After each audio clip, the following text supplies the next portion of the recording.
আসসালামু আলাইকুম, কেমন আছেন সবাই? আজকেও খুব দারুণ একটি রেসিপি আপনাদের জন্য নিয়ে এসেছি। আজকে যে রেসিপিটি নিয়ে এসেছি এটি সকালে নাস্তার জন্য বা বিকেলে নাস্তার জন্য ভীষণ কাজে লাগবে।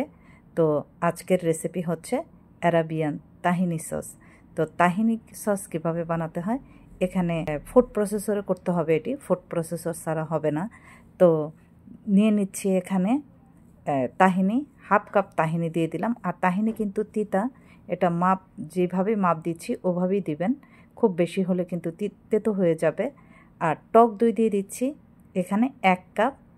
খুব মাপটা কিন্তু দেখে রাখবেন। আর এই যে লেবু দেখতে পাচ্ছেন, এই লেবুতে অনেক রস হয়, তো এরকম হাফ লেবু একটা কেটে হাফ লেবু দিয়ে দেবো। হাফ লেবুতে 3 টেবিল চামচ হবে।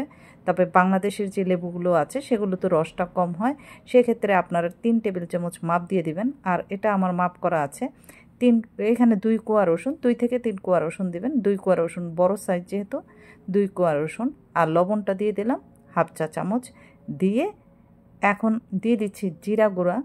তো ভাজা জিরা গুঁড়া না, এটা এমনি জিরা গুঁড়া দিয়ে দিলাম, হাফ চা চামচ জিরা গুঁড়া দিয়ে দিলাম। দিয়ে তারপর আমি পেস্ট করে নিচ্ছি।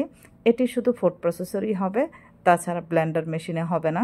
তো হয়ে গেছে তাহিনি, দেখেন কি সুন্দর হয়েছে। এটি খবুজ, তমিজ, রুটি যা আছে সব দিয়ে দারুণ লাগবে। তো দেখেন শ্যামলি দিয়েও কিন্তু ভীষণ ভালো লাগে। তো আমার আজকের সকালের নাস্তা তাহিনি কেমন লাগলো বলুন তো? ভালো লাগলে একটি লাইক এবং কমেন্টস আর শেয়ার করে দিবেন। আর এই পেজটি ফলো করে রাখবেন পরবর্তী রেসিপি দেখার জন্য।